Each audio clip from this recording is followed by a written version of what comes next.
वाशीकरण, काला जादू। मेघालय और आसाम के बॉर्डर के बीच एक सुनसान जंगल में रात ने अपनी काली घनी चादर पसार ली थी। चारों तरफ अंधेरा ही अंधेरा था। दूर दूर तक कोई दिखाई नहीं दे रहा था, न किसी की आवाज आ रही थी। उस रात हिरेन अकेले उस घने जंगल को पार करने में लगा था। उसके चेहरे को देखकर ऐसा लग रहा था कि जैसे वह किसी बहुत बड़ी मुसीबत में है।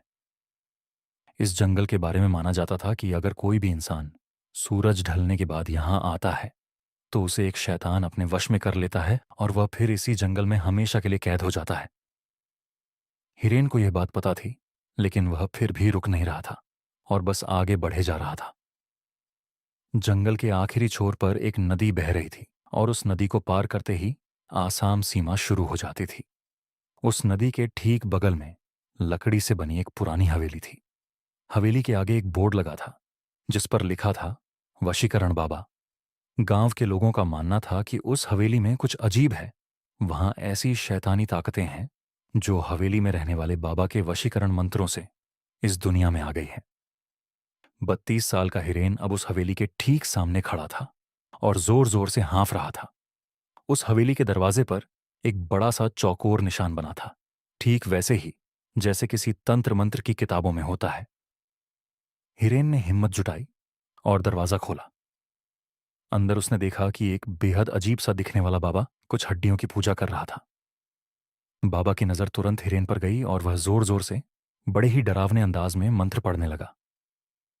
हिरेन बाबा को देखकर घबरा गया था, लेकिन वह जिस मकसद से बाबा के पास आया था उसे पूरा किए बगैर वह कहीं नहीं जा सकता था। आज से 2 दिन पहले हिरेन की शादी को 5 साल होने आए थे। वह अपनी बीवी प्रिया से बहुत प्यार करता था, लेकिन कुछ दिनों से प्रिया के बदले बिहेवियर के कारण हिरेन को शक होने लगा था। उसे लगने लगा कि प्रिया का किसी और लड़के के साथ चक्कर चल रहा है, जिसे लेकर दोनों के बीच काफी लड़ाई हो गई और आखिर में बात डिवोर्स तक पहुंच गई और प्रिया उसे छोड़कर अपने एक दोस्त के घर रहने चली गई थी। हिरेन प्रिया पर शक करते करते पागल हो गया था। उसके दिमाग से प्रिया का ख्याल निकल ही नहीं रहा था। सोते जागते हर पल वह बस प्रिया के बारे में सोचता रहता। एक दिन जब वह बस से ट्रेवल कर रहा था तो उसकी नज़र सीट के ऊपर लगे एक स्टिकर पर गई जिस पर लिखा था, सिर्फ 1 घंटे में खोए हुए प्यार को वापस पाए। और इसी के साथ नीचे एक पता भी लिखा था। हिरेन अब उसी पते पर पहुंच चुका था, वशीकरण बाबा के पास। बाबा के मंत्रों की आवाज अब धीमी हो गई थी और अंदर एक गहरा सन्नाटा था। बाबा ने बिना की तरफ देखे उससे उसके आने का कारण पूछा। हिरेन ने उस अजीब से दिखने वाले बाबा को सब कुछ बता दिया। बाबा ने हिरेन की बातें सुनकर एक हल्की सी मुस्कुराहट के साथ उसे एक लाल वस्त्र दिया और कहा कि इसे धारण करके रोज रात 12 बजे प्रिया की फोटो को देखते हुए हिरेन को वही मंत्र पढ़ना है। धीरे से हिरेन के कान में उस बाबा ने एक मंत्र कहा। इस मंत्र को कहने के बाद वह बाबा फिर से अपनी पूजा में लग गया। हिरेन ने बाबा को पैसे देने के लिए अपने हाथ आगे बढ़ाए, लेकिन उस बाबा ने कोई भी पैसे लेने से इनकार कर दिया। हिरेन वापस जंगल के रास्ते जाने लगा। वह इस बात पर ताज्जुब कर ही रहा था कि अचानक उसे ऐसा लगा कि जैसे कोई उसके पीछे पीछे चल रहा है। अनजानी रात में गांव की कच्ची सड़क पर चलते हुए उसे ऐसा लग रहा था कि किसी अनजान शक्ति की उस पर निगरानी हो रही हो। वह जितनी तेज चलने की कोशिश करता, उसके कदम उतने ही धीमे धीमे बढ़ रहे थे। रात के 12 बजने से कुछ ही मिनट पहले हिरेन अपने घर पहुंचा। उसने पर्स से प्रिया की तस्वीर निकाली और बाबा का दिया हुआ लाल वस्त्र पहनकर वशीकरण बाबा के मंत्र का उच्चारण करने लगा। तभी अचानक उसे ऐसा लगा कि उसे किसी काले साए ने घेर लिया है और वो उस पर कब्जा जमाने की कोशिश कर रहा है। हिरेन ने अपना सिर चारों तरफ घुमाया और जोर जोर से मंत्र पढ़ने लगा। कुछ ही पलों में वह काला साया वहां से गायब हो गया। हिरेन रोज यह करता। ऐसा करते करते कई दिन गुजर गए, लेकिन हिरेन की बीवी प्रिया अब भी उसके पास नहीं आई थी। हिरेन ने फिर से वशीकरण बाबा से मिलने का फैसला किया। हवेली पहुंचकर उसने बाबा को बताया कि प्रिया अब तक उसकी जिंदगी में वापस नहीं आई है। बाबा ने 2 मिनट के लिए अपनी आंखें बंद की और बताया कि हिरेन के गले में जो लाल धागा है वह उसके वशीकरण की शक्ति को कमजोर कर रहा है। हिरेन ने वह धागा तुरंत उतार दिया। बाबा ने यह भी कहा कि अगर वह प्रिया को इस हवेली में ला सकता है तो प्रिया जरूर हिरेन के पास वापस आ जाएगी। उस दिन भी हिरेन जब अपने घर वापस जा रहा था तो उसे ऐसा लगा जैसे कोई उसके पीछे पीछे चल रहा है और उसे देखे जा रहा है। लेकिन हिरेन, जो प्रिया से बेहद प्यार करता था, उसे पाने के लिए वह कुछ भी करने को तैयार हो चुका था। अगले दिन हिरेन ने प्रिया को कॉल किया और माफी मांगने के बहाने प्रिया को उसी जंगल के पास शाम को मिलने को कहा। प्रिया ने कुछ पल सोचा और फिर मिलने के लिए मान गई। इतने दिनों बाद वह दोनों आज पहली बार मिल रहे थे। बात करते करते हिरेन प्रिया को के पास ले गया। जैसे ही प्रिया हवेली के पास पहुंची उसे एक अजीब सी घुटन महसूस होने लगी थी। उसने हिरेन को तुरंत वहां से चलने को कहा, लेकिन हिरेन जबरदस्ती उसे हवेली के अंदर ले गया। बाबा ने जैसे ही प्रिया को देखा उसने हिरेन को बाहर जाने को कहा और दरवाजा बंद कर दिया। पूरे 2 घंटे बीत चुके थे लेकिन दरवाजा अभी तक बंद था। हिरेन को अब बहुत ज्यादा घबराहट होने लगी थी। कुछ देर बाद दरवाजा अपने आप खुला, लेकिन हिरेन ने जो दरवाजे के उस पार देखा वह देखकर हिरेन के रोंगटे खड़े हो गए। अंदर प्रिया बेहोश पड़ी थी और उसके शरीर के चारों तरफ कैंडल जल रहे थे। वह बाबा प्रिया की बॉडी पर तरह तरह के निशान बना रहा था, लेकिन रोंगटे खड़े कर देने वाली बात यह थी कि प्रिया के पास एक बहुत ही भयानक सा काला साया मंडरा रहा था। बाबा ने हिरेन को कहा कि अब प्रिया वही करेगी जो हिरेन उसे बोलेगा, लेकिन इसके बदले उसे इस काले साए की सारी ख्वाहिशें पूरी करनी होंगी। हिरेन को कुछ समझ नहीं आ रहा था। उसने प्रिया को वहां से चलने के लिए कहा तो प्रिया एक कठपुतली की तरह उठकर खड़ी हो गई। वह एक जिंदा लाश से ज्यादा और कुछ नहीं थी। हिरेन प्रिया की ऐसी हालत देखकर घर पूरी तरह दहल गया था। उसने बाबा से गुस्से में कहा कि वह प्रिया को पहले जैसा बना दे, लेकिन तभी उस काले साए ने हिरेन को पीछे से धक्का दे दिया और वह काला साया उसी बाबा में समा गया। अब उस बाबा का रूप एक भयानक आत्मा में बदलने लगा था। उस बाबा के चेहरे का रंग नीला पड़ गया और आंखें बिल्कुल सफेद हो गईं। वह जोर जोर से हंसने लगा। बाबा ने अपने भयानक रूप में बोला कि वह कोई मामूली इंसान नहीं है, बल्कि वह एक शैतान का साया है जो इस जंगल में ना जाने कब से कैद था, और उसने प्रिया की आत्मा चुरा के अपने आप को आजाद कर लिया है और हिरेन को हमेशा के लिए अपना गुलाम बना लिया है। यह सब सुनकर हिरेन वहां से फौरन भागा, पर वह उस जंगल से निकल ही नहीं पा रहा था। वह जहां से निकलता कुछ देर बाद वापस उस हवेली के ठीक सामने आ जाता। धीरे धीरे उसके दिमाग ने काम करना बंद कर दिया और वह उसी जंगल में कैद हो गया। 1.5 महीने बाद उसी जंगल में पुलिस को 2 सड़ी हुई लाशें मिली। वह लाशें किसी और की नहीं बल्कि हिरेन और प्रिया की ही थीं। शैतान सिर्फ कहानियों में नहीं, रियल लाइफ में भी होते हैं। Mumbai marine drive. Mumbai marine drive Mumbai दुनिया का एक ऐसा शहर है जो शायद कभी नहीं सोता। रात में यहां अक्सर लोगों की रौनक लगी रहती है, खासकर मुंबई के मरीन ड्राइव पर, जो कि मुंबई की जान है। रात के अंधेरे में कई लोग यहां आते हैं और कभी न खत्म होने वाले समुद्र के दृश्य का आनंद लेते हैं। लेकिन एक रात मरीन ड्राइव पर कुछ ऐसा हुआ कि वह रात रोहन की जिंदगी की सबसे खौफनाक रात बन गई। रोहन का ऑफिस मरीन ड्राइव के पास था और रोहन लगभग हर शाम ऑफिस के बाद कुछ देर मरीन ड्राइव पर सैर करने जाता था।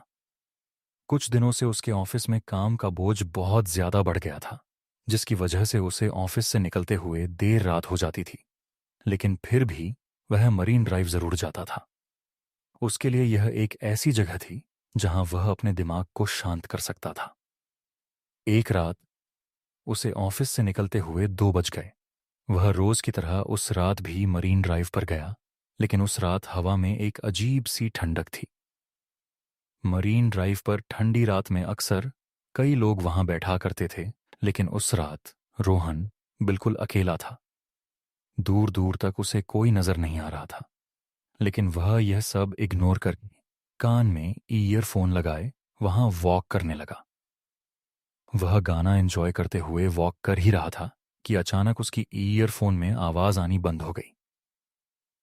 उसका फोन अचानक से स्विच ऑफ हो गया था। यह बात रोहन को बहुत अजीब लगी, क्योंकि उसके फोन में तो करीबन 80% चार्जिंग थी।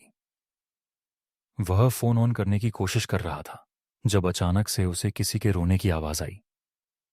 वह कुछ आगे चला तो वहां एक लड़की बैठकर रो रही थी। यह देखकर ना जाने रोहन को क्या हुआ कि वह उसके पास चला गया और उससे उसके रोने का कारण पूछने लगा। उस लड़की ने बताया कि उसका नाम अनंजलि है और जिस लड़के से वह प्यार करती थी और साथ रहती थी, उस लड़के ने उसे धोखा दे दिया। उस लड़की की बातें सुनते हुए रोहन वहीं पर बैठ गया। रोहन काफी देर तक वहीं उसके साथ बैठा रहा और फिर अचानक से रोहन के सर में बहुत जोरों का दर्द शुरू हो गया। वह दर्द इतना तेज था कि रोहन का पूरा चेहरा लाल हो गया और देखते ही देखते रोहन अपने होश को बैठा रह गया। जब रोहन की आंख खुली तो सुबह हो चुकी थी और वह मरीन ड्राइव पर ही लेटा पड़ा था। उसके आसपास कोई भी नहीं था, अंजलि भी नहीं। उसे कुछ समझ नहीं आया, क्योंकि आखिरी चीज जो उसे याद थी वह यह थी कि वह अंजलि के साथ मरीन ड्राइव पर बैठा बातें कर रहा था। अगली रात रोहन ऑफिस के बाद सीधा मरीन ड्राइव पर पहुंच गया और वहां अंजलि को ढूंढने लगा। काफी देर बाद, करीब रात के 3 बजे, उसे अंजलि एक कोने में बैठी मिली। जब रोहन ने पिछली रात के बारे में अंजलि से पूछा तो अंजलि ने कहा कि रोहन बहुत थक गया था और वह वहीं पर सो गया। रोहन को भी लगा कि शायद सच में उसकी मरीन ड्राइव पर आंख लग गई होगी। रोहन और अंजलि फिर से बातें करने लगे, लेकिन फिर कुछ देर बाद रोहन के सर में दर्द होने लगा और वह फिर से बेहोश हो गया। जब वह उठा तो वह फिर से मरीन ड्राइव पर लेटा हुआ था। रोहन को फिर कुछ समझ नहीं आया, लेकिन अब रोहन के दिमाग में सिर्फ अंजलि चल रही थी। वह अंजलि का दीवाना सा हो गया था, इतना दीवाना कि वह रोज देर रात मरीन ड्राइव पर अंजलि से मिलता और बातें करते करते बेहोश हो जाता। रोज सुबह उसकी मरीन ड्राइव पर लेटे हुए ही आंख खुलती। धीरे धीरे रोहन बहुत कमजोर होने लगा था। उसकी तबीयत बहुत ढीली रहने लगी थी। एक रात ऑफिस में रोहन के एक दोस्त ने उसकी हालत देख के पूछा कि क्या वह ठीक है। तब रोहन ने उसे अंजलि के बारे में बताया, लेकिन उसके दोस्त ने बताया कि वह भी पिछली रात मरीन ड्राइव पर ही था और उसने रोहन को मरीन ड्राइव पर अपने आप से बातें करते हुए देखा था। उसके आसपास कोई लड़की नहीं थी। रोहन अपने दोस्त की इस बात को सुनकर थोड़ा चौंक गया। उस रात रोहन मरीन ड्राइव पर अंजलि को ढूंढ रहा था तो उसे वह कहीं नहीं दिख रही थी। वह बुरी तरह परेशान होने लगा था। रोहन के हाथ पैर कांपने लगे और पूरा शरीर पसीने से तर हो गया था। अंजलि से मिलना मानो उसके लिए नशा सा बन गया था। रोहन अंजलि को ढूंढने के लिए मरीन ड्राइव की बाउंड्री वॉल के ऊपर चढ़ गया और अंजलि को आवाज देने लगा। और तभी अचानक उसे ऐसा लगा कि जैसे समुंदर से कोई काला साया निकला हो और उसके शरीर के आर पार हो गया हो। लेकिन इससे पहले कि रोहन कुछ सोचता, उसे अंजलि की आवाज आई। वह रोहन को अपने पास बुला रही थी। रोहन पीछे मुड़ा तो अंजलि उसे वहीं खड़ी मिली। रोहन फिर से अंजलि के पास जाकर बैठ गया। रोहन को उसके ऑफिस कलीग की बात बार बार परेशान कर रही थी, इसलिए उसने सोचा कि वह अंजलि के साथ एक फोटो खींचेगा। उसने अपना फोन निकाला और अंजलि के साथ फोटो खींचने लगा। और जैसे ही उसने फोटो क्लिक का बटन प्रेस किया, तभी अंजलि ने गुस्से में आकर उसके फोन पर अपना हाथ मारा और रोहन का फोन दूर जाकर गिरा। रोहन को यह बात बहुत अजीब लगी, पर अंजलि ने उससे कहा कि उसे फोटो खिंचवाना बिल्कुल भी पसंद नहीं है। रोहन ने जब अपने फोन को उठाया तो उसने देखा कि उसके फोन में एक ब्लर्ड फोटो थी, पर उस फोटो में अंजलि के हाथ कुछ अजीब से काले दिख रहे थे। रोहन को कुछ समझ नहीं आया।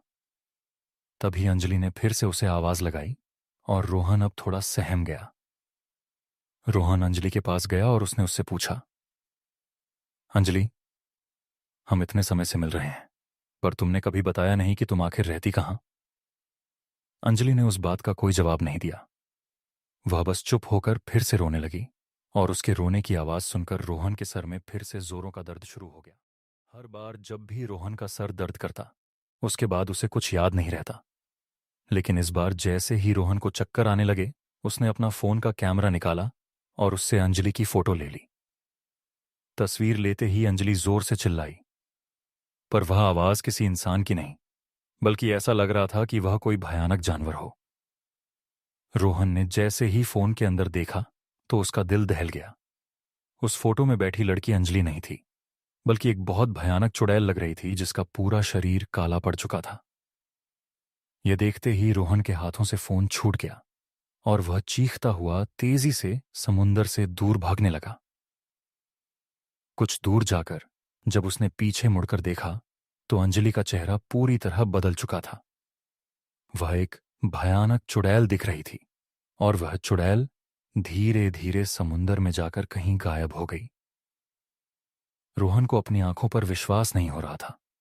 जब उसने आसपास के सामान बेचने वालों से पूछा तो एक बूढ़े आदमी ने उसे बताया कि कई साल पहले एक लड़की रोज रात में कर मरीन ड्राइव पर रोती थी।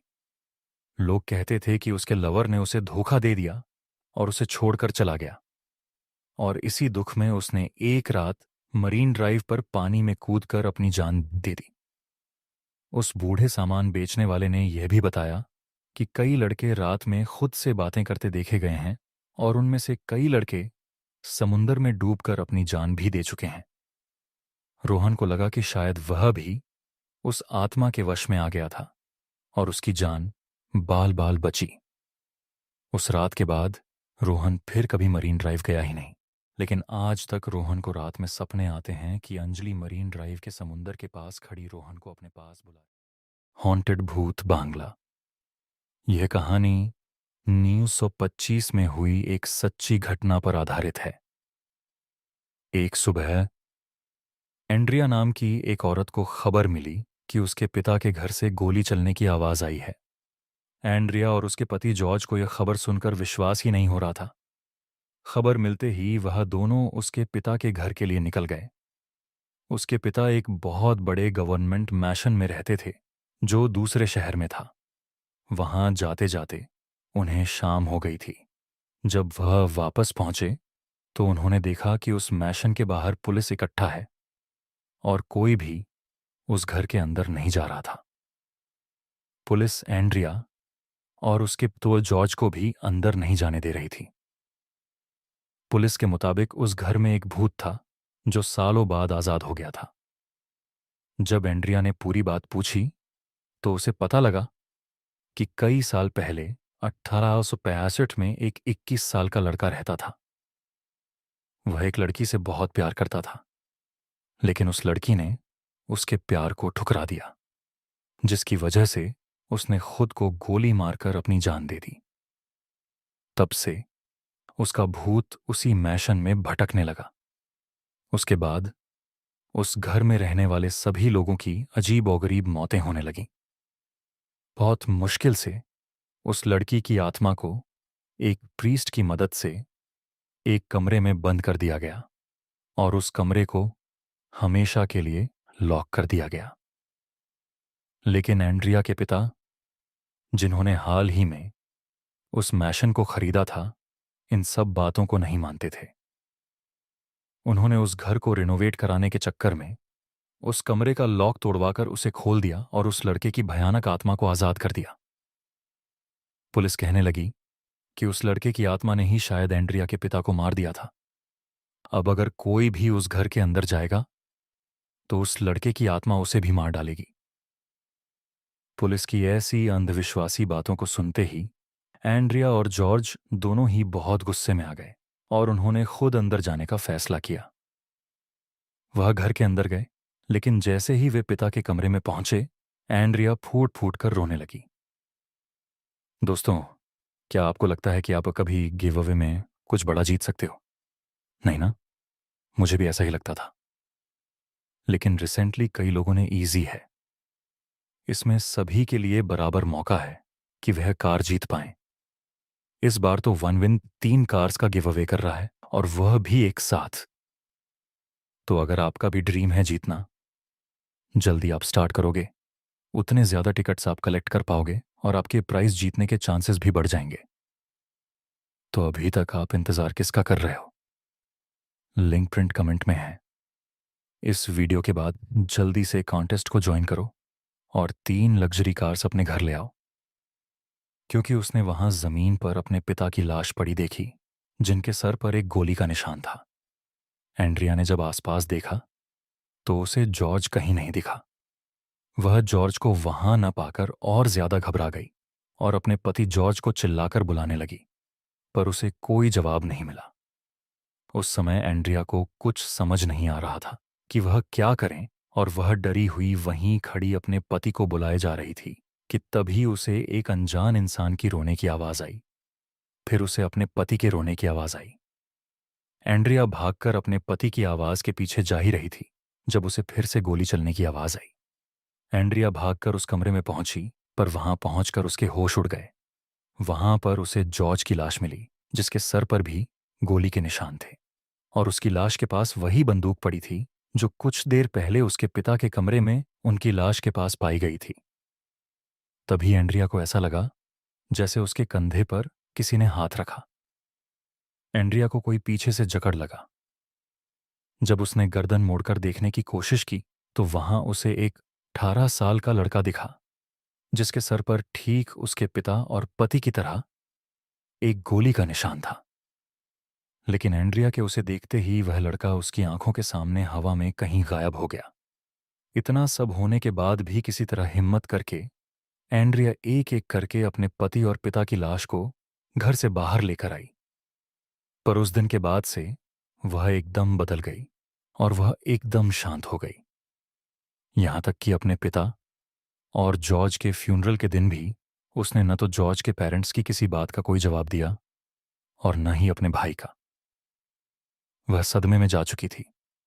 सब उसके लिए बहुत परेशान थे, पर किसी को भी नहीं पता था कि एंड्रिया खुद कितनी घबराई हुई थी, क्योंकि उसके पिता और पति की मौत के बाद से उसे हर जगह उसी 18 साल के लड़के की आत्मा दिखाई दे रही थी।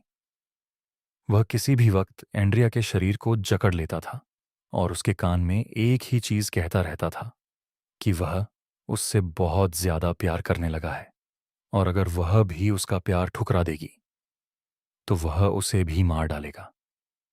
एंड्रिया जहां जहां जाती उसे ही लड़का दिखाई देता जो उसे हर बार जकड़ लेता और एंड्रिया का शरीर बुरी तरह से जख्मी कर देता।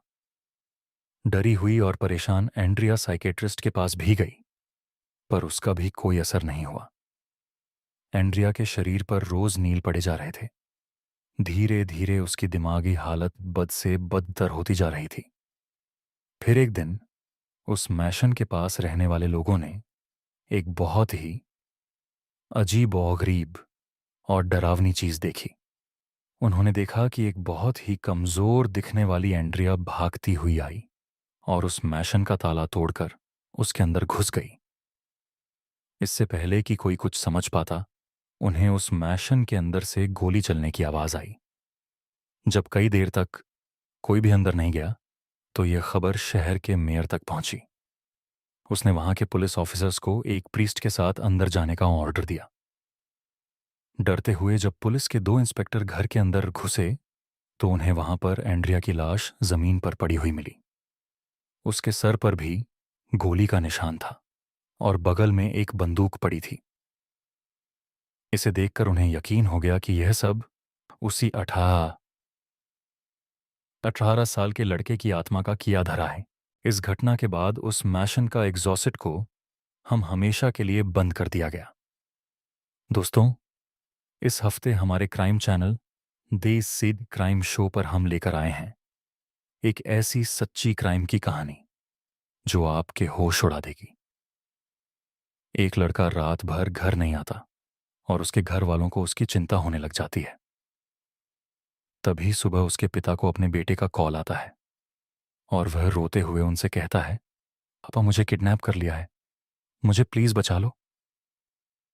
क्या उसके पिता उसे बचा पाएंगे या फिर वह कभी वापस ही नहीं आ पाएगा? ये वापस है। फिर भूत बंगला। बिरजू दिल्ली का रहने वाला 21 साल का एक साधारण सा लड़का था। बिरजू को पहाड़ बहुत पसंद थे और सबसे ज्यादा खुशी देते थे, इसीलिए वह हर महीने कम से कम एक बार पहाड़ों में घूमने आ जाता था। इस बार वह अपने पहाड़ी दोस्त समीर के साथ मसूरी घूमने आया था। मसूरी के आसपास के एरिया में घूमते हुए वो लोग राधा भवन के किले के पास पहुंच गए। बिरजू की नज़र जैसे ही इस अंधेरे हुए किले पर पड़ी, वह बस वहीं रुककर उसे देखने लगा। बिरजू उस किले के अंदर जाने की जिद करने लगा, पर तभी उसके दोस्त समीर ने उसका हाथ पकड़ लिया। अब पहाड़ों में रहने वाला समीर राधा भवन के बारे में कुछ ऐसा जानता था जो बिरजू को नहीं पता था। समीर ने अपने घर वालों से राधा भवन के बारे में कुछ बातें सुनी थीं। सुना था कि राधा भवन कोई मामूली किला नहीं है, बल्कि एक भूतिया किला है। बिरजू इन सब चीजों में नहीं मानता था। उसका मानना था कि भूत प्रेत या पैरानॉर्मल जैसी कोई चीज होती ही नहीं। पर समीर बार बार उसे अंदर जाने से मना कर रहा था। अब इन्हीं बातों के बीच वहां से मसूरी के कुछ लोकल्स गुजर रहे थे। उन्होंने जब उन दो लड़कों को आपस में बहस करते हुए देखा तो उनके पास आ गए। जैसे ही उन लोकल्स को पता चला कि बिरजू राधा भवन के अंदर जाने की जिद कर रहा है, तो सभी के चेहरों का रंग उड़ गया। फिर उन्होंने बताया कि वहां की कहानी क्या है। उन्होंने बताया कि 1877 में बने इस राधा भवन की अपनी ही एक कहानी है। ऐसा माना जाता है कि कोलकाता के राजा जब मसूरी आए तो उन्हें यहाँ की वादियों से प्यार हो गया और उन्होंने अपने इस प्यार की निशानी के लिए एक किला बनवाया और उसका नाम राधा भवन रख दिया। उस किले से उन्हें एक अलग सी अटैचमेंट हो गई, इतनी अटैचमेंट कि वह कभी मुड़कर कोलकाता वापस गए ही नहीं और उस किले में रहने लगे। राजा के मरने के कई सालों के बाद अफगानिस्तान का एक सुल्तान आमिर याकूब खान भी जब इस किले में पहुंचा तो उसे भी इस किले से मोहब्बत हो गई। पर इस किले पर ब्रिटिशर्स की भी नजर थी। ब्रिटिशर्स के बहुत कोशिश करने के बावजूद भी सुल्तान ने उस किले को नहीं छोड़ा और उसका अंजाम बुरा था। ब्रिटिशर्स ने सुल्तान को उसी किले की एक काल कोठरी में बंदी बनाकर रख दिया और उसी में सुल्तान की मौत भी हो गई। कहते हैं कि सुल्तान ने अपना शरीर तो छोड़ दिया, लेकिन उनकी आत्मा उस किले को नहीं छोड़ पाई। सुल्तान के मरने के बाद राधा भवन में रह रहे ब्रिटिशर्स के साथ बहुत से पैरानॉर्मल इंसिडेंट होने लग गए और उन्हें डर कर वहां से भागना पड़ा। माना जाता है कि सुल्तान की आत्मा आज भी उस किले में रहती है और सुल्तान की आत्मा को उस किले में किसी और का होना बिल्कुल भी पसंद नहीं है। कई लोग जो उस किले में गए, उनमें से बहुत लोग पागल हो गए और कुछ तो कभी किले से फिर कभी वापस ही नहीं लौटे। आज भी रात में उस किले से सुल्तान की दर्दनाक चीखने चिल्लाने की आवाजें आती हैं। यह कहानी सुनकर समीर के तो पसीने छूटने लगे, पर बिरजू जोर जोर से हंसने लगा। उसने लोकल्स की कहानी का मजाक उड़ाया और कहा कि यह सब सिर्फ कहानियां हैं और वह इन कहानियों को झूठा साबित करने के लिए तो अब तो बिल्कुल अंदर जाएगा। लोकल्स बिरजू से गुस्सा होकर वहां से चले गए और बिरजू राधा भवन के अंदर जाने लगा, पर समीर ने भी उसके साथ चलने से इनकार कर दिया। बिरजू उसे भी पीछे छोड़कर किले के अंदर जाने लगा। उस किले के अंदर जाते ही बिरजू की आंखें चमक उठीं। पता नहीं क्यों उसे उस खंडरई किले में अचानक से थोड़ी ठंड लगने लगी। क्योंकि वह एक हिल स्टेशन पर था तो उसे ये बात अजीब नहीं लग रही थी। धीरे धीरे सूरज भी ढलने लगा था और राधा भवन के अंदर अंधेरा छाने लगा था, पर बिरजू को उस किले से बाहर जाने का मन ही नहीं कर रहा था। बिरजू उस किले के अंदर खड़ा होकर उस कहानी वाले सुल्तान को आवाज देने लगा और उस सुल्तान पर हंसने लगा। लेकिन तभी अचानक से बिरजू को किसी के कदमों की आवाज सुनाई दी।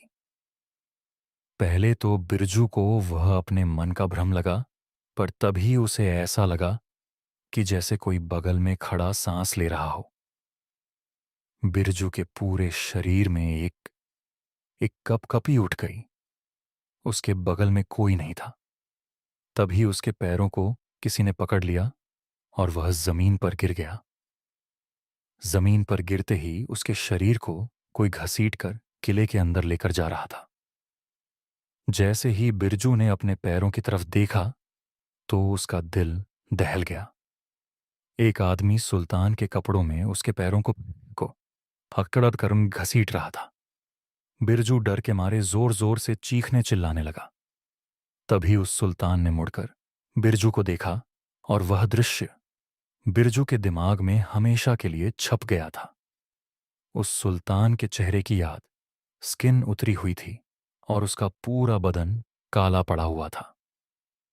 बिरजू समझ गया था कि यही वह सुल्तान की आत्मा है और उन लोकल्स की बताई हुई कहानी बिल्कुल सच थी। उस सुल्तान की आत्मा ने बिरजू को एक काल कोठरी में बंद कर दिया। बिरजू को अंधेरे के सिवा और कुछ नहीं दिख रहा था, बस उसे जोर जोर से धम धम की आवाजें सुनाई दे रही थीं। बिरजू बहुत ज्यादा डर गया था। उसे अचानक सांस आनी बंद हो गई और वह दर्द में चीखता रहा। चीखते चीखते वह बेहोश हो गया। बिरजू की आंखें खोलीं तो वह अपनी गाड़ी की सीट पर लेटा हुआ था और समीर उसके पास ही बैठा हुआ था। समीर ने बताया कि बिरजू को अकेला छोड़कर वह चला तो गया, पर उसे उसकी चिंता होने लगी थी। सूरज ढलने के कुछ देर बाद समीर बिरजू को ढूंढता हुआ उस किले में गया और उसे बिरजू किले के बाहर एक मैदान में बेहोश पड़ा मिला था। बिरजू ने समीर को गले लगाकर उसे सब कुछ बताया और वह उसके बाद कभी मसूरी नहीं आया। पर तब से बिरजू की मानसिक हालत खराब होती चली गई और वह पागल सा हो गया। और समीर को आज भी राधा भवन के बुरे सपने आते हैं। यह किस्सा सुनकर मैं और मेरा पूरा क्रू दंग रह गया। दोस्तों, बिरजू ने उस किले में रह रही एंटिटीज का मजाक उड़ाया और उसका अंजाम आपके सामने है। एमटीवी डार्क स्क्रोल के अगले एपिसोड में हमारे सीकर्स भी इसी राधा भवन में इन्वेस्टिगेट करने गए हैं। अगर आप देखना चाहते हैं कि उनका एक्सपीरियंस कैसा था, हॉन्टेड फ्लैट। ये घटना दिल्ली में पढ़ने वाले अभिनव के साथ 2012 में घटी थी, जब वह 21 साल का था। अभिनव का दिल्ली यूनिवर्सिटी के हिंदू कॉलेज में एडमिशन हुआ था। दिल्ली आने के बाद कुछ दिन उसने अपने करीबी दोस्त राजीव के पीजी में गुजारे थे। राजीव अपने कॉलेज के दोस्तों के साथ रहता था। बहुत सारे लोग घर में होने की वजह से अभिनव को वहां पढ़ाई करने के लिए शांति नहीं मिलती थी, तो उसने अपने कैंपस के पास ही दिल्ली के विजयनगर में एक फ्लैट ले लिया था। पर उसे नहीं पता था कि उस फ्लैट में कुछ ऐसा है जो उसे कभी उस फ्लैट से निकलने ही नहीं देगा। अभिनव उस फ्लैट में संडे को शिफ्ट हुआ था ताकि वह आराम से सेटल हो जाए। शिफ्ट करते करते उसे एक कोने में 2 पुराने झुमके मिले। उसने ज्यादा ना सोचते हुए उन्हें अपने बिस्तर की साइड टेबल की एक पुरानी ड्रॉर में रख दिया। सामान इधर उधर करते हुए अभिनव इतना थक गया था कि बेड पर लेटते ही उसे नींद आ गई। उसकी आंख लगी ही थी कि तभी उसे अपने कान के एकदम पास एक लड़की के रोने की आवाज आने लगी। धीरे धीरे वो आवाज बढ़ने लगी और फिर अचानक बंद हो गई। तभी उसे घर के एक कोने से किसी के जोरों से चिल्लाने की आवाज आई और उसकी आंखें खुल गईं। जो उसे अभी तक एक बुरा सपना लग रहा था, वह हकीकत में उसके साथ हो रहा था। उसने हिम्मत करके आसपास देखा तो वहां तो कोई नहीं था, पर वह रोने की आवाज अभी भी आ रही थी। अभिनव ने कमरे से बाहर निकलने की कोशिश की तो उसके कमरे का दरवाजा जाम हो चुका था। वह रोने की आवाज सारी रात अभिनव को सताती रही, लेकिन जैसे ही सुबह हुई वह आवाज बंद हो गई। अभिनव उसके बाद दरवाजे के पास गया तो वह दरवाजा अपने आप ठीक हो गया था। अभिनव ने पूरा घर छाना, लेकिन कहीं पर कुछ भी अनयूजुअल नहीं था। सब एकदम ठीक था। क्योंकि रात में अभिनव की नींद पूरी नहीं हुई थी, तो वह बाहर निकलकर सोफे पर ही जाकर सो गया। कुछ देर सोने के बाद जब वो उठा तो उसने अपने दोस्तों को फोन करके पिछली रात के बारे में बताया, पर सबने उसको यही कहा कि यह जरूर उसकी थकान का नतीजा है और कुछ नहीं। उसने अपने दोस्त राजीव को अपने पास बुलाने की कोशिश भी की, पर क्योंकि उसके एग्जाम्स चल रहे थे तो वह उस दिन नहीं आ पाया। अभिनव को भी सबसे बात करके यही लगा कि वो सब उसका वहम है, लेकिन फिर भी दिन भर पढ़ने के बाद उसने डिसाइड किया कि वह उस रात अपने बेडरूम में नहीं, बल्कि बाहर लिविंग रूम के सोफे पर ही सोएगा। पढ़ने के बाद सोफे पर लेटते ही उसे नींद आ गई। कई घंटे बीत गए पर कुछ नहीं हुआ। तभी अचानक से अभिनव को वहीं रोने की आवाज सुनाई दी और उसे ऐसा महसूस होने लगा जैसे कोई उसे खींच रहा है। लेकिन जैसे ही अभिनव की नींद टूटी और आंखें खुली तो उसने देखा कि वहां कोई नहीं था। उसे लगा यह फिर से उसका वहम है और वह सब कुछ इग्नोर करके फिर से सोने चला गया। कुछ ही देर में दोबारा उसकी आंख लग गई, लेकिन थोड़ी देर में उसे वहीं रोने की आवाज सताने लगी और इस बार वह एक अजीब सी घुटन महसूस करने लगा। सारी रात उसके साथ यही होता रहा। अगले दिन अभिनव ने अपने फ्लैट के आसपास के लोगों से बात करने की कोशिश की, पर जो कुछ भी हो रहा था उसके बारे में उन्हें कुछ नहीं पता था, क्योंकि वहां पर रहने वाले लोग कॉलेज स्टूडेंट्स थे जो 1-2 साल पहले ही वहां आए थे।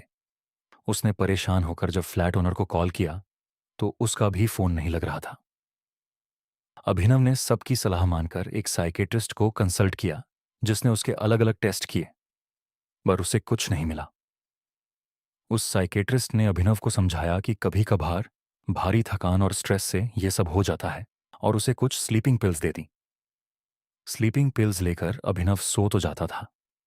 दिल्ली के एक रेस्टोरेंट में तंदूर के अंदर खाना नहीं, बल्कि एक इंसानी लाश जल रही थी। कौन था ऐसे भयानक क्राइम के पीछे और वो लाश किसकी थी? जानने के लिए देखिए हमारी नई क्राइम स्टोरी तंदूर कांड, हमारे crime channel the crime show by खूनी मंडे पर, लिंक पिन कमेंट और एंड स्क्रीन पर। अब उसको अपने सपनों में एक लड़की दिखने लगी थी जो जोर जोर से एक कोने में बैठकर रोती थी और सपने में अभिनव के लाख रोकने के बाद भी एक बिल्डिंग के टेरेस से छलांग लगा लेती थी। ऐसे सपनों से अभिनव की तबीयत दिन ब दिन बिगड़ती ही जा रही थी। उसके दोस्त भी बीच में उसके साथ रहने आए, पर उन्हें कुछ महसूस नहीं होता था, जबकि अभिनव को वही सपने हर रात आते थे। एक दिन अभिनव कॉलेज से आया और जोर जोर से रोने लगा, क्योंकि वह सारे इंटरनल्स में फेल हो गया था और उसके एग्जाम्स पास ही थे। अभिनव को यह डर था कि जो कुछ भी उसके साथ हो रहा था उसकी वजह से वह एग्जाम्स के लिए भी कंसंट्रेट नहीं कर पा रहा था। उस दिन वह घबराहट के मारे गिर पड़ा और जमीन पर ही सो गया। जब वह अगली सुबह उठा तो उसको विश्वास ही नहीं हुआ। उसके साथ पूरी रात कुछ नहीं हुआ, बल्कि जब तक अभिनव के एग्जाम्स चले तब तक उसे ना ही कोई आवाज आई, ना ही वह सपना और ना ही वह दम घुटने का एहसास। इसी वजह से अभिनव एग्जाम्स में बहुत अच्छा स्कोर कर पाया। अभिनव ने यह सब सेलिब्रेट करने के लिए अच्छा खाना मंगवाया, बेड पर लेटे लेटे लैपटॉप पर एक फिल्म चलाई और खाना खाते खाते सो गया। लेकिन उस रात फिर से उसे वहीं रोने की आवाज वापस आई, और जब अभिनव ने ध्यान से सुना तो इस बार आवाज रोने की नहीं बल्कि हंसने की थी। और उसको ऐसा महसूस हो रहा था जैसे किसी ने उसे कसकर पकड़ लिया हो। उसने डर के मारे आंखें खोली तो उसने देखा कि उसकी छाती पर एक लड़की का हाथ था जिसका शरीर सड़ा हुआ था, और वो उसके बगल में लेटकर उसे जोर से पकड़े हुए थी और मुस्कुरा रही थी। वह लड़की और कोई नहीं बल्कि वही लड़की थी जो उसके सपने में हर रात आती थी और एक बिल्डिंग के टेरेस से छलांग लगाती थी। अभिनव ने खुद को वहां से निकालने की कोशिश की, पर उसके लाख दम लगाने पर भी वह हाथ उसके ऊपर से नहीं हिल रहा था। घबराहट में अभिनव की आवाज भी नहीं निकल रही थी। उसने अपना सारा दम लगाया और वह किसी तरह उस बेड से उठा। वह घर से बाहर जाने के लिए भागा, पर घर का मेन डोर खुल ही नहीं रहा था। तभी वह हंसी की आवाज रोने की आवाज में बदल गई। वह लड़की अभिनव के पीछे पीछे जब कमरे से बाहर आई तो अभिनव जैसे तैसे करके डाइनिंग टेबल के नीचे छुप गया।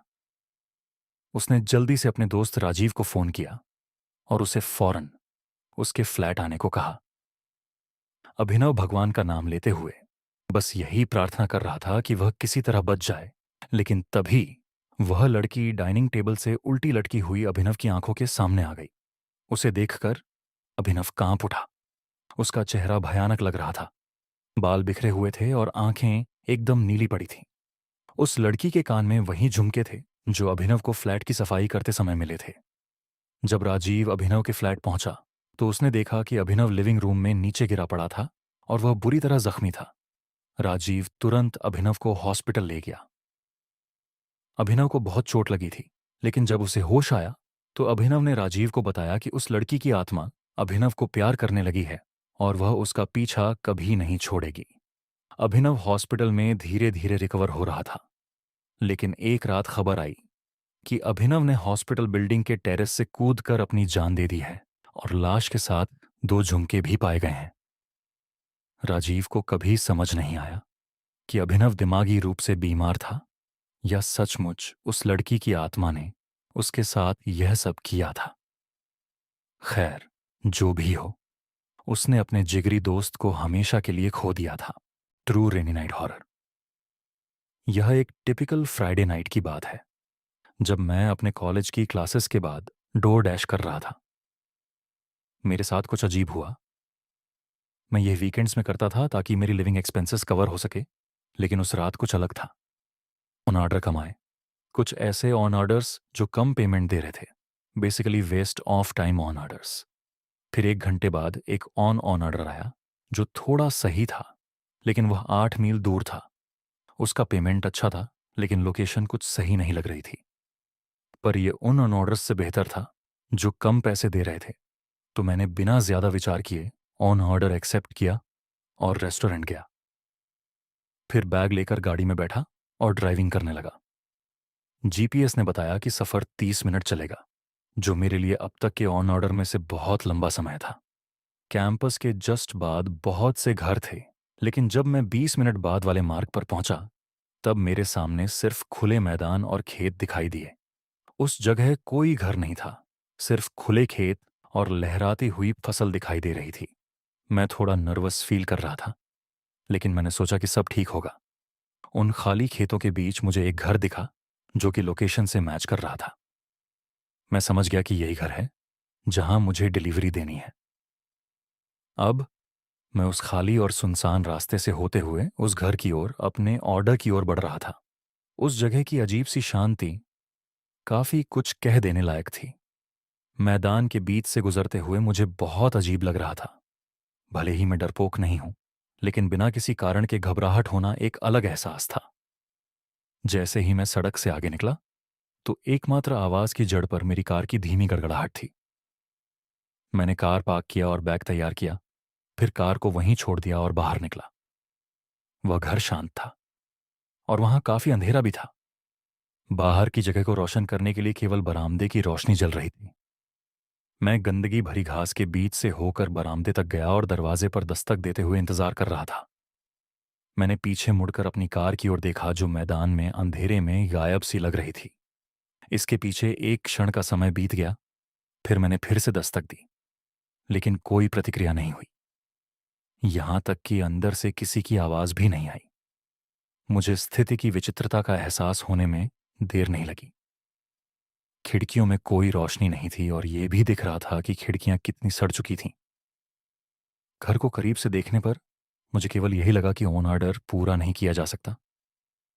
एक संकोच वाली बात यह थी कि मेरे पास इस पते के लिए एक ऑन ऑर्डर था और पोर्च लाइट जल रही थी। मैंने लाइट की ओर देखा और सोचा कि यह एकमात्र लाइट क्यों होगी। लेकिन कुछ अजीब संयोग से मुझे पता चला कि उस लाइट के शीर्ष भाग में एक सस्ती सोलर बैटरी है।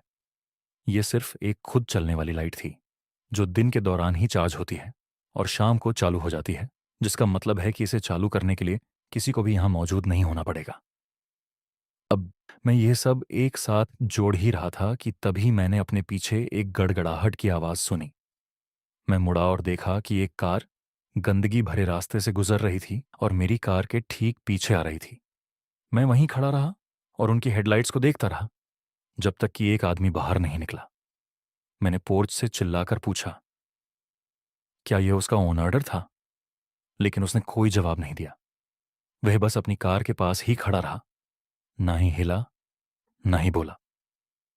मुझे अपने एड्रेनलाइन का स्पाइक महसूस हुआ जब मुझे एहसास हुआ कि यह स्थिति कितनी भयानक थी। रात की खामोशी ने मुझे केवल यह याद दिलाया कि यहां कोई नहीं था जो मेरी मदद कर सके। मैं एक खाली घर और एक अजनबी के साथ एक मैदान के बीच में फंस गया था। एक पल के झटके में मैंने बैग गिरा दिया और घर के पीछे भागते हुए बरामदे से तेजी से भागा और सीधे घास के मैदान में चला गया। मैंने पीछे मुड़कर देखा तो वह आदमी मेरे पीछे पागलों की तरह दौड़ रहा था। जैसे जैसे मैं बाहर निकलता गया, घास उतनी ही मोटी और लंबी होती गई और मेरी सांसें फूलने लगीं। कुछ देर बाद मुझे एहसास हुआ कि अब उस आदमी के पास मेरा पीछा करने का कोई मौका नहीं है। मैं धीरे धीरे अपनी सांसें रोक रहा था और सावधानी से आगे बढ़ रहा था, फसलों के बीच से होते हुए। मैंने और भी शांत रहने की कोशिश की, क्योंकि शायद वह आदमी अभी भी मेरा पीछा करने की कोशिश में था। दौड़ते दौड़ते मैं एक सड़क पर पहुंच गया। मैं डरा सहमा उस सड़क पर जाकर गिरा। मुझे पुलिस ने उठाया और जांच करने के लिए मुझे साथ ले गई, लेकिन वह आदमी तब तक जा चुका था। मुझे आश्चर्य हुआ, क्योंकि मेरी कार लूटी नहीं गई थी और ऑन ऑर्डर का बैग अभी भी घर के बरामदे पर ही था। इसका मतलब केवल ये हो सकता है कि उस व्यक्ति के इरादे कुछ और थे, जो कि मुझे लूटने से कहीं ज्यादा बुरे थे। यह तब हुआ जब मैं 18 साल का था और अपने घर से कॉलेज तक का सफर कर रहा था। मैंने अपना सारा सामान अपनी एसयूवी की ट्रंक और पिछली सीट में रख दिया था। यह न केवल मेरी पहली लंबी सड़क यात्रा थी, बल्कि मैं पहली बार इतने लंबे समय के लिए अपने परिवार से दूर रहने जा रहा था। मैं जिस कॉलेज में जा रहा था वह 600 मील की दूरी पर था, जिसे मैंने 2 दिनों की ड्राइविंग में विभाजित किया था। मैंने मानचित्र के जरिए यह अनुमान लगाया था कि मैं रात 11 बजे तक होटल पहुंच जाऊंगा। 7 बजे तक सूरज पूरी तरह से ढल चुका था और अधिकांश गाड़ियां भी जा चुकी थीं। कभी कभार कोई कार वहां से गुजरती थी तो उन्हें देखता और उनकी हेडलाइट्स धीरे धीरे मेरे सामने से गायब हो जाती थीं। ये सब देख देख कर मैं और थक गया था। लगभग 10 बजे मैंने फैसला किया कि मैं अगले गैस स्टेशन पर रुकूंगा, आगे का सफर शुरू करने से पहले। 10 मिनट बाद मैं एक गैस स्टेशन में प्रवेश किया, जो इतनी दूर था कि वहां कोई शहर या कुछ भी नहीं था। वहां बस कुछ पंप और एक छोटा स्टोर था। मैंने सड़क पर कोई अन्य कार नहीं देखी और आसपास के किसी भी घर या इमारत से दूर तक कोई रोशनी नहीं थी। मैं सीधे एक पंप तक गया और अपने टैंक को भरने के लिए बाहर निकला। जैसे ही मैंने चारों ओर देखा, मैं डर गया, क्योंकि एक अजीब सा आदमी मेरी तरफ आ रहा था। मेरी तुलना में वो बहुत बड़ा था। शायद अगर मुझे अनुमान लगाना हो तो वह 50 के आसपास था और वह बेघर लग रहा था। लेकिन इसके बावजूद यहां संपर्क करने के लिए और कोई नहीं था। उसकी छोटी सी मुस्कान ने मुझे और अधिक सहमा दिया। आपको कुछ चाहिए? मैंने उम्मीद करते हुए कहा, ताकि वह मेरे और करीब ना आए। वह आदमी मेरी कार से कुछ फीट की दूरी पर रुका और जवाब देने से पहले लगभग सावधानी से चारों ओर देखा। फिर वह बाहर निकलकर वापस हाईवे पर आ गया। मुझे कुछ समझ नहीं आया कि वह क्या बोलना चाहता था, पर फिर उसने मेरे पीछे उस निकास की ओर इशारा किया जहां से मैं आया था और फिर से बोला, वापस हाईवे पर निकल जाओ। 1 सेकंड के बाद मैंने कहा, ठीक है, और वह आदमी चला गया। लेकिन मैं अभी भी वास्तव में उलझन में था। मैं जिस निकास द्वार से आया था वह चाहता था कि मैं फिर से हाईवे पर जाऊं। वह एक वन वे रोड था। वह चाहता था कि मैं सड़क के गलत तरफ गाड़ी चलाऊं और वापस राजमार्ग पर यू टर्न ले लूं। इसका कोई मतलब नहीं बनता था। मैंने प्रवेश द्वार की ओर देखा, जिस रोड से मुझे जाना था। उस रोड पर किसी भी तरह का निर्माण का साइन या कोई और रास्ता रोकने का बोर्ड नहीं था। ये बस एक खाली रैंप की तरह लग रहा था। जैसे ही मैंने पंप वापस लगाया और अपनी कार में बैठा, मैंने उस आदमी पर नजर डाली जो अब किनारे पर बैठा था, कन्वीनियंस स्टोर के बाहर। मैंने जितना अधिक सोचा, वह आदमी उतना ही पागल लग रहा था। बस यहां बैठकर बकवास कर रहा था। मैंने सोचा कि शायद यह किसी प्रकार का जाल या कुछ और था, इसलिए मैं बिना कुछ सोचे वहां से हाईवे के प्रवेश द्वार पर गया। हालांकि मुझे एहसास हुआ कि सभी स्ट्रीट लाइटें बंद थीं। मैंने यह सोचकर गति धीमी कर दी कि शायद यह एक निर्माण साइट या कुछ और है। मैंने अपनी आंखें सड़क पर रखीं ताकि कोई दुर्घटना ना हो, इससे पहले कि एक पिकअप ट्रक कहीं से आया और मेरी कार के ठीक सामने रुका। हर दरवाजा खुल गया और 4 लोग ट्रक से बाहर निकले। उनके पास सभी प्रकार के हथियार, धातु छुरी, चाकू थे और वे तेजी से मेरी कार की ओर दौड़ने लगे, और यहां तक कि अपने चेहरे को ढकने के लिए भी कुछ नहीं पहना था। वे मुझे भावनाहीन नजरों से देख रहे थे। मैंने तुरंत अपनी कार को पीछे करना शुरू कर दिया, क्योंकि वे मुझसे बस कुछ ही फीट की दूरी पर थे। मैंने अचानक सड़क के किनारे से दर्जनों लोगों को बाहर आते हुए देखा। कुछ लोगों ने तो मेरी कार का पीछा करने की भी कोशिश की। मैंने जल्दी से अपनी गाड़ी को मोड़ा और वहां से जान छुड़ाकर चला गया। जब मुझे लगा कि मैं सुरक्षित हूं तो मैंने 911 पर कॉल किया, लेकिन किसी कारण से मुझे कभी वापस कॉल नहीं आया, ना ही इस पर कोई अपडेट मिला। लगभग ऐसा लगा जैसे उन्होंने इसकी जांच भी नहीं की। मैं आज तक इस सोच में हूं कि गैस स्टेशन पर मुझे उस बूढ़े ने शायद इसी वजह से यू टर्न लेने बोला था और मुझे उन सभी से बचाने की कोशिश कर रहा था। मैं खुद को भाग्यशाली समझता हूं, क्योंकि मुझे नहीं पता कि वह क्या था या वे सभी क्या करने की योजना बना रहे थे। Haunted cafe, horror stories in Hindi. Shortcut Jennifer एक फ्रीलांस फोटोग्राफर थी। वह एक बहुत ही फ्री स्पिरिटेड लड़की थी और अपनी लाइफ को अपने टर्म्स पर जीती थी। उसका बिंदास एटीट्यूड सभी को पसंद आता था। जो भी पैसे वह अपनी फोटोग्राफी से कमाती, वह सब वह पहाड़ों की नई नई जगहों को एक्सप्लोर करने में लगा देती थी। जेनिफर को सोलो ट्रैवलिंग यानी अकेले ट्रैवल करना बहुत पसंद था। इस बार भी वह अकेले ही एक बिल्कुल अनएक्सप्लोर्ड हिल स्टेशन पर आई थी। वह जगह एक गांव के पास थी। उस पहाड़ के ऊपर एक ऐसी जगह थी जहां से जो नज़ारा दिखता था वह किसी जन्नत से कम नहीं लगता था। और वहां जाने तक का एक ट्रैक था जो करीबन 6 किलोमीटर लंबा था। जेनिफर ने वह नज़ारा देखने के लिए अपना बैकपैक और कैमरा उठाया और वह उस ट्रैक पर चली गई। उसके साथ कुछ और भी लोग उस ट्रैक पर जा रहे थे। जेनिफर बस ऊपर के व्यू के बारे में सोचती हुई खुद को मोटिवेट करती ऊपर चढ़े जा रही थी। कुछ दूर चलते ही जेनिफर को पहाड़ के ऊपर जा रहा एक कच्चा रास्ता दिखा। जेनिफर ने ठीक से देखा तो वह कच्चा रास्ता ऊपर जाकर ट्रैक के रास्ते में मिल रहा था। जेनिफर को लगा वह एक शॉर्टकट है और जेनिफर को ट्रैकिंग का काफी एक्सपीरियंस था, तो उसने वह कच्चा रास्ता ले लिया। उस कच्चे रास्ते पर चलते हुए जेनिफर को करीबन आधा घंटा हो गया था। अब तक उसे पक्के रास्ते पर पहुंच जाना चाहिए था, पर वह तो पहाड़ के किसी घने जंगल में आ चुकी थी। जेनिफर ने पीछे मुड़कर देखा तो उसे वापस जाने का रास्ता भी नहीं समझ आ रहा था। वह रास्ता भटक चुकी थी। उसके फोन में नेटवर्क भी नहीं था। अब जेनिफर थोड़ा परेशान होने लगी थी। अपनी किस्मत को कोसती हुई जेनिफर सही रास्ता ढूंढने में जुट गई।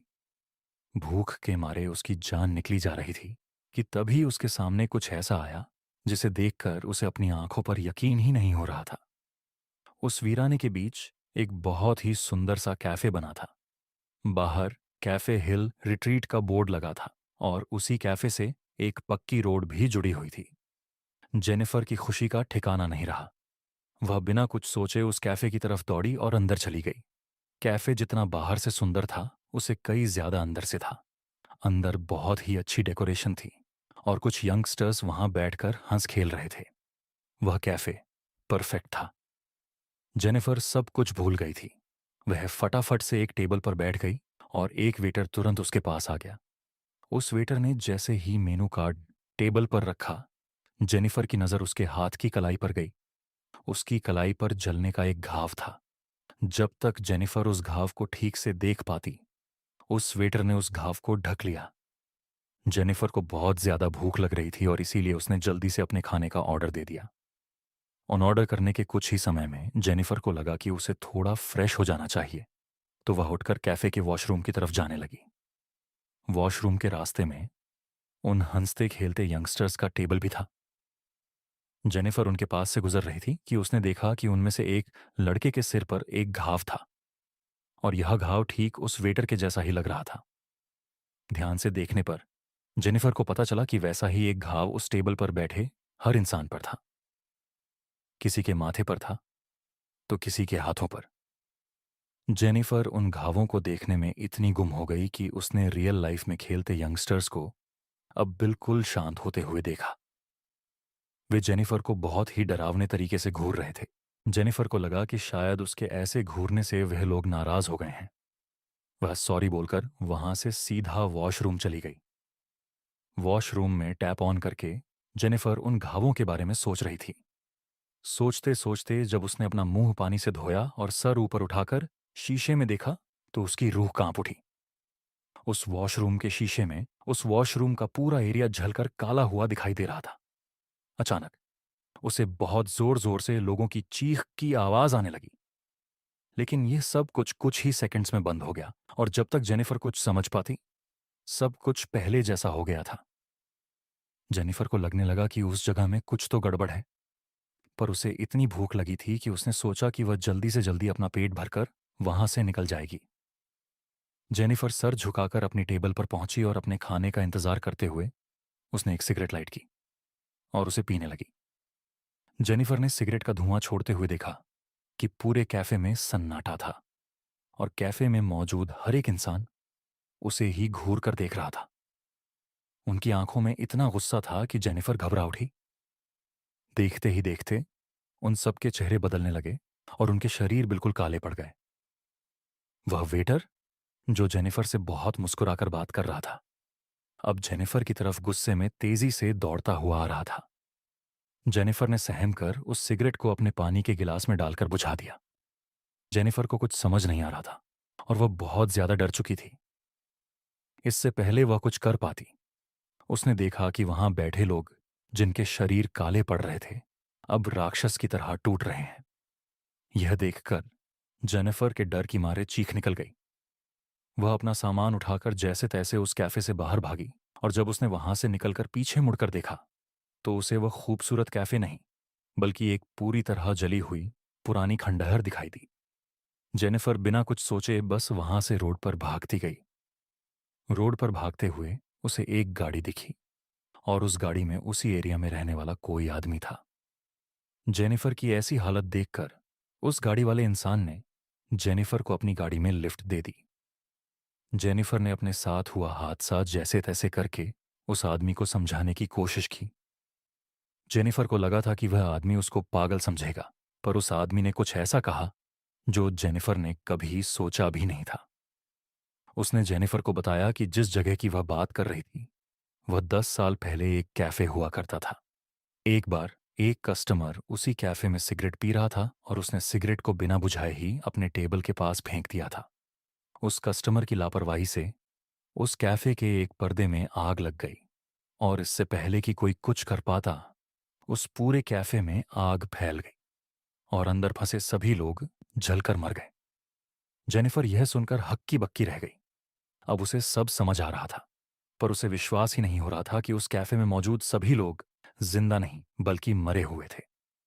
उस आदमी की बात सुनकर जेनिफर सोच रही थी कि वह बाल बाल बच गई, लेकिन जेनिफर को यह नहीं पता था कि उसके बगल में बैठे इंसान की गर्दन पर भी वैसा ही घाव था। अगले दिन उस एरिया के अखबार में एक खबर आई जिसमें लिखा था कि एक लड़की की उसी मेन रोड पर एक्सीडेंट में मौत हो गई, और उस लड़की का नाम जेनिफर था। अनजान रास्ता, सच्ची कहानी। मेरा नाम पवन है, और मेरे साथ यह घटना तब हुई थी जब मैं 21 साल का था। मेरा गांव उत्तराखंड के पिंडारी ग्लेशियर के फुट हिल्स में है। पहाड़ी लोगों के लिए रात को पहाड़ों में घूमना आम बात है, पर उस रात जो मेरे साथ हुआ, उसके बाद से जब भी मैं उन पहाड़ों में अकेले निकलने के बारे में सोचता हूं तो मेरी रूह कांप जाती है। मैं 6 साल बाद गर्मियों की छुट्टियों में अपने गांव वापस आया था। मेरे आने की खुशी में मेरे बचपन के दोस्तों गिरदा और देव ने डिसाइड किया कि हम पिंडारी ट्रैक के नीचे वाले पहाड़ के झरने पर जाकर सेलिब्रेट करेंगे। हमने अगली सुबह ट्रैक शुरू किया। वह ट्रैक 8 घंटे का था और रास्ता बेहद खूबसूरत था। आधे से ज्यादा ट्रैक करने के बाद थकान और तेज धूप के कारण हमने सोचा कि थोड़ी देर आराम कर लें। वह जगह बहुत ही शांत थी, और वहां कई सारे छोटे रास्ते थे जो अलग अलग पहाड़ों तक जाते थे। हमने गाने चलाते चलाते लंच किया, और थोड़ी देर में ही हमारी आंख लग गई। लेकिन कुछ देर बाद अचानक मेरे कानों में किसी बच्चे की आवाज आई, बाबा, और मेरी आंख खुल गई। मैं जब नींद से उठा तो पसीनों से तरबतर था। मैंने देखा कि आसपास कोई नहीं था और शाम भी हो चुकी थी। उस वक्त मुझे वह एक बुरा सपना ही लगा। हर तरफ शांति थी। मैंने टाइम देखा और अपने दोनों दोस्तों को उठाया। हमें सूरज ढलने के बाद रात में पहाड़ों में घूमने की आदत थी, तो हम ट्रैक पर आगे बढ़ गए। हम तीनों ने अपने फोन की फ्लैशलाइट्स और टॉर्च चलाने की कोशिश की, पर कुछ ही देर में दोनों की बैटरी खत्म हो गई। कोई और चारा नहीं था, इसलिए हमने अपने अंदाजे से एक रास्ता पकड़ लिया। हम कई घंटों तक उस रास्ते पर चलते रहे, पर चढ़ाई बढ़ती जा रही थी। रास्ता पतला हो रहा था और हम थे कि झरने तक पहुंच ही नहीं पा रहे थे। पर न जाने वहां की हवा में ऐसा क्या था कि मुझे हर समय ऐसा लग रहा था जैसे कोई मेरा पीछा कर रहा है। लेकिन मैं जितनी बार पीछे मुड़ता, मुझे सिर्फ पेड़ और झाड़ियां ही नजर आती थीं। कई घंटों तक जंगल में भटकने के बाद हम समझ गए थे कि हम सही रास्ते से काफी दूर आ चुके हैं। शायद हम चलते चलते किसी दूसरे ही पहाड़ पर पहुंच गए थे। हमारे शरीर थक कर चूर हो गए थे और हमने एक सही जगह पर अपना तंबू लगा दिया। लेकिन तंबू लगाते वक्त मुझे झाड़ियों से फिर से एक छोटी लड़की की आवाज आई। ऐसा लग रहा था कि कोई छोटी लड़की मुझे कुछ बोलने की कोशिश कर रही थी, पर मुझे समझ नहीं आ रहा था। मैंने उसे अपने मन का वहम समझा और सीधा खाना खाकर सो गया। कुछ देर बाद मेरी आंख खुली। मैंने देखा कि मेरे शरीर को कोई घसीट कर कहीं ले जा रहा है। मैंने गर्दन उठाकर देखा तो मुझे एक भयानक दानव जैसा आदमी घसीट रहा था। उसे देखकर मेरी चीख निकल गई और तब उस आदमी ने मुझे पलटकर गुस्से से देखा। दोस्तों, इस हफ्ते द क्राइम शो पर हमने कवर की है इंडिया के सबसे बड़े मिस्टीरियस मर्डर की कहानी, आरुष तलवार मर्डर केस। वीडियो का लिंक डिस्क्रिप्शन और पिन कमेंट में है। और अपने पंजों से मुझ पर वार कर दिया। तभी अचानक मेरी नींद टूटी। मैं अपने टेंट में ही लेटा हुआ था। जो आग हमने लकड़ी से जलाई थी वह बुझ चुकी थी, पर अभी सुबह नहीं हुई थी। मेरी नींद उड़ चुकी थी, लेकिन मेरे बगल में देव आराम से सो रहा था। पर गिरदा टेंट में नहीं था, वह गायब था। मैं अपने टेंट से बाहर निकलकर गिरदा को तलाशने लगा कि तभी मुझे देव की चीखने की आवाज आई। मैं बहुत डर गया और तुरंत वापस टेंट में गया, लेकिन देव आराम से सो रहा था। मैंने देव को जगाकर उसे सब कुछ बताया और तभी हमें टेंट के बाहर एक छाई दिखी। वह परछाई ठीक उसी भयानक दानव जैसी लग रही थी जैसे मैंने सपने में देखा था। देव की डर के मारे चीख निकल गई और उस दानव को चीर दिया। और उस फटे हुए टेंट से अब वह साफ साफ दिखाई दे रहा था। एक बेहद डरावना चेहरा जो शायद सड़ गल चुका था। लंबे लंबे बाल और उसके भी लंबे पंजों के नाखून, नुकीले दांत और गुस्से से लाल आंखें। वह कोई जानवर जैसा नहीं लग रहा था, पर ऐसा लग रहा था जैसे कोई एलियन हो। हम जैसे तैसे करके उस स्थान से बाहर भागे। हमें कुछ भी समझ नहीं आ रहा था कि आखिर हो क्या रहा है, पर हम भागते रहे। थोड़ी दूर पर हम एक अजीब से रास्ते पर पहुंच गए। रास्ता बहुत पतला था और हम बार बार फिसल रहे थे। मुझे भागते हुए ऐसा महसूस हो रहा था जैसे कुछ नुकीला बार बार मेरे शरीर पर लग रहा है। लेकिन हम भागते रहे और कुछ देर बाद झाड़ियों के बीच जाकर गिर गए। उस वक्त तक सब शांत हो गया था और वहीं से हमें नीचे कुछ ही दूर एक गांव दिख रहा था। हमें अपनी जान बचाने के लिए उस गांव तक पहुंचना था। तब मेरी नजर देव की शर्ट पर गई। उसे खून बह रहा था।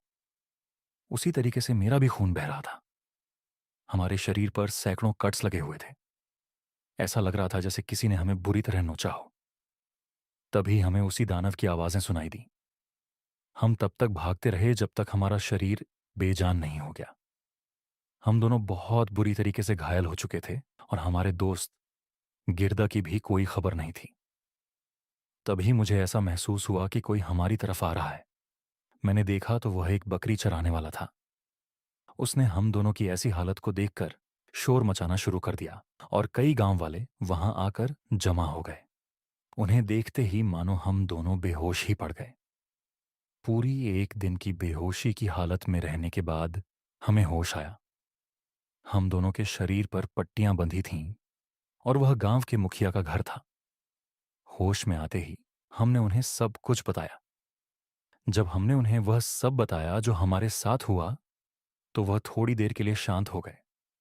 फिर उन्होंने बताया कि हमारा बचना किसी जादू से कम नहीं था, क्योंकि उस पहाड़ में कई काले तंत्र करने वाले तांत्रिक वास करते थे और कई साल पहले एक आदमी वहां उनको काबू करके उनकी शक्तियां पाने गया था।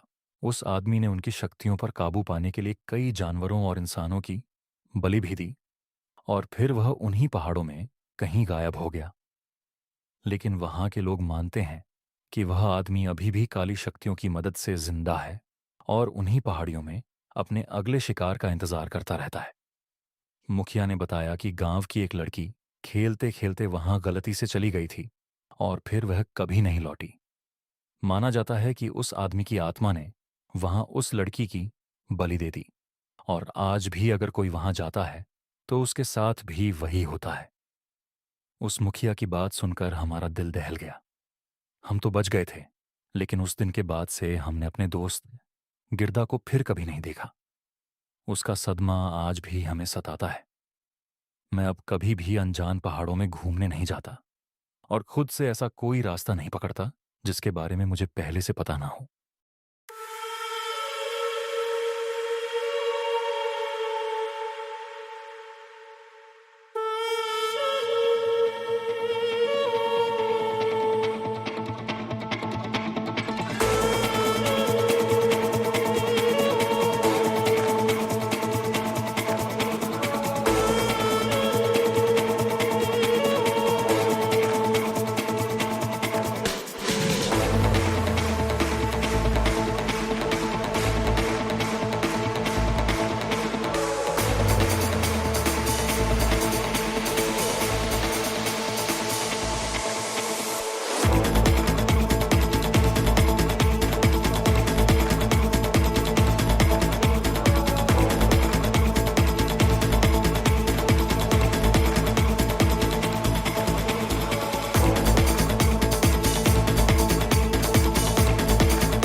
बिजू का रियल स्टोरी। राजेश अपने पिता के साथ एक गांव में रहता था। उसकी माँ, जो उसकी सबसे अच्छी दोस्त थी, कुछ साल पहले एक बीमारी के कारण मर गई थी और तब से वह बहुत अकेला महसूस करने लगा था। स्कूल में भी उसके ज्यादा दोस्त नहीं थे और हाइट में छोटे होने के कारण उसकी क्लास के सभी बच्चे उसे हर वक्त परेशान करते रहते थे। पर उस रात राजेश की जिंदगी हमेशा के लिए बदल गई। उस दिन स्कूल में राजेश की क्लास के बच्चों ने उसका इतना मजाक उड़ाया कि राजेश की उनमें से एक से लड़ाई हो गई, जिसकी वजह से सारे बच्चे उसे मारने के लिए उसके पीछे दौड़ने लगे। स्कूल के बच्चे उसे हर जगह ढूंढ रहे थे, जिसके कारण राजेश को उनसे बचने के लिए एक खेत का रास्ता लेना पड़ा। राजेश उस रास्ते पर चला तो गया, पर उसे नहीं पता था कि उस खेत के बीचों बीच वह उसका इंतजार कर रहा है। वह एक बिजुका, यानी एक स्केयर क्रो था, जिसके सर की जगह एक मटका था, जिस पर सफेद रंग से एक चेहरा बना हुआ था और जिसका पूरा शरीर भूसे का था। उसकी दो आंखें सूरज की रोशनी में चमकते हुए जैसे उसी को घूर रही थीं। उस बिजुका को वहां देखकर राजेश को एहसास हो गया कि वह उस खेत में आ गया है जहां पर कोई कभी नहीं जाता, क्योंकि पूरे गांव को यह बात पता थी कि उस खेत में जाने का मतलब उस बिजुका के हाथों अपनी जान खोना था। वह वहां खड़ा हुआ उस बिजुका को ही देख रहा था कि इतने में जो लड़के उसका पीछा कर रहे थे वह वहां पहुंच गए और उन्होंने राजेश को चारों तरफ से घेर लिया। डरे हुए राजेश को पता था कि उसका क्या अंजाम होने वाला है, तो उसने अपनी हार मानकर उन लड़कों के हाथों पिटने से पहले अपनी आंखें बंद कर लीं और राजेश वहीं खड़ा रोने लगा। पर तभी उसे भूसे के हिलने की और स्कूल के लड़कों के कहानी की आवाज आई। जब राजेश ने आंखें खोली तो उसने देखा कि उसके स्कूल के लड़के जमीन पर गिरे हुए थे और उनके हाथों पर गहरी चोट लगी थी। इस हादसे के बाद सब भागकर अपने अपने घर चले गए। राजेश की हालत घबराहट के मारे इतनी बुरी हो गई थी कि वह एकदम सुन्न पड़ गया और सीधा सोने चला गया। जो कुछ भी उस खेत में हुआ, राजेश रात में बिस्तर पर लेटा हुआ उसी के बारे में सोच रहा था। पर राजेश को यह नहीं समझ आ रहा था कि उस बिजुका ने उसे क्यों नहीं मारा, और यही सोचते सोचते उसकी आंख लग गई। देर रात को एकदम से उसकी नींद खुली और उसने देखा कि वह बिजुका उसके कमरे की खिड़की के दूसरी तरफ से उन्हीं सफेद आंखों से उसे घूर रहा था। पर इससे पहले वह कुछ कर पाता, उस बिजुका ने भूसे वाले हाथ खिड़की से अंदर डाले और राजेश का हाथ पकड़ लिया। राजेश झटपट नहीं लगा, पर तभी उसे एक छोटे बच्चे का दृश्य दिखने लगा जो अपनी गेंद को ढूंढते हुए उसी खेत में जा रहा था। नीची जाति का होने के कारण कुछ ऊंची जाति वालों ने उस बच्चे को उनके खेत में घुसने के लिए लाठियों से मार मार कर उसकी जान ले ली और उसकी हत्या छुपाने के लिए उस बच्चे की लाश को एक बिजुका के अंदर भर दिया। यह सब देखकर राजेश को समझ आ गया कि दरअसल वह बिजुका भी उसी की तरह एक छोटा बच्चा था जो शायद सिर्फ उसका दोस्त बनना चाहता था। दोस्तों, 1988 में पंजाब के सबसे फेमस सिंगर अमर सिंह चमकीला को दिन दहाड़े दो लोगों ने मार डाला। पर क्यों मारा गया अमर सिंह चमकीला और किसने मारा, उसे देखिए हमारे क्राइम चैनल एद क्राइम शो पर चमकीला मर्डर केस की असली कहानी। वीडियो का लिंक पिन कमेंट में। उसकी कहानी जानकर राजेश और बिजू का दोस्त बन गए। पर पिछली रात जो गांव में बच्चों के साथ हुआ था, उसके चलते राजेश के पिताजी, जो कि एक पंडित थे, उन्हें उन बच्चों की आत्मा को शुद्ध करने के लिए बुलाया गया, क्योंकि सबके माँ बाप को डर था कि वह बिजुका उनके बच्चों के पीछे पड़ जाएगा और उन बच्चों को मार डालेगा। वहीं दूसरी तरफ राजेश और बिजुका साथ में काफी समय बिताने लगे, जहां पर बिजुका राजेश को अपनी शक्तियों से कई खेल दिखाता और राजेश उसके लिए नए नए कपड़े और खिलौने लाता। कुछ दिन बाद जब राजेश का जन्मदिन आया तो उसकी क्लास के बच्चे फिर से उससे लड़ने लगे और वह लड़ाई इतनी ज्यादा बढ़ गई कि उनमें से एक ने राजेश की मां की मौत का मजाक उड़ाना शुरू कर दिया, जिसकी वजह से राजेश को इतना गुस्सा आ गया कि उसने बगल में पड़ा डस्टर उस लड़के के सर पर फेंक मारा और वहां से भाग गया। राजेश भागता हुआ स्कूल के पीछे चला गया, जिसके बाद कुछ ऐसा हुआ जिसकी वजह से पूरा गांव हिल गया, क्योंकि उस रात राजेश की क्लास के उन बच्चों को बिजुका के भूसे भरे हाथों ने छाती चीर कर मार डाला। उन बच्चों की मौत के बाद सारे गांव वालों ने सोच लिया कि आज वह उस बिजुका को जलाकर हमेशा के लिए खत्म कर देंगे। सारे गांव वालों ने उस बिजुका को ढूंढना शुरू किया, पर वह बिजुका उन्हें कहीं नहीं मिला। राजेश के पिता जब रात को घर पहुंचे तो राजेश घर पर नहीं था। उन्होंने आसपास देखा, तब भी उन्हें राजेश कहीं नहीं दिखा। वह बहुत डर गए और हाथ में मशाल लिए उसे हर जगह ढूंढने लगे। जब राजेश कहीं नहीं मिला तो वह थक हार कर अपनी बीवी की मनपसंद जगह पर जाकर बैठ गए और अपने बेटे को खोने के दुख में फूट फूट कर रोने लगे। उन्हें लगा कि वह बिजुका उनके बेटे को भी कहीं ले गया है। तभी उन्हें राजेश की आवाज सुनाई दी और उन्होंने देखा कि राजेश के साथ वही बिजुका था। पर उन्हें नहीं पता था कि राजेश उस बिजुका को खुद गांव वालों से बचाकर वहां लाया था। राजेश उस बिजुका से बात कर ही रहा था कि तभी उसके पिताजी मशाल लेकर एकदम से उनके सामने आ गए और उस बिजुका की तरफ अपने बेटे को बचाने के लिए मशाल लेकर आगे बढ़ने लगे। इससे पहले वह कुछ कर पाते, उस बिजूका ने अपने भूसे वाले हाथों से उनके पिताजी को जकड़ लिया। राजेश चिल्लाता हुआ उस बिजूका से अपने पिता को छोड़ने की विनती करने लगा, पर बिजूका उन्हें छोड़ ही नहीं रहा था। तो राजेश ने नीचे गिरी हुई मशाल उठाई और अपने पिता को बचाने के लिए अपने सबसे अच्छे दोस्त को आग लगा दी। जलते हुए बिजूका ने राजेश के पिताजी को अपनी पकड़ से छोड़ तो दिया, पर तब तक राजेश के पिता की सांसें खत्म हो चुकी थीं। उस रात राजेश और भी ज्यादा अकेला हो गया, क्योंकि उस रात उसने दो लोगों को हमेशा के लिए खो दिया।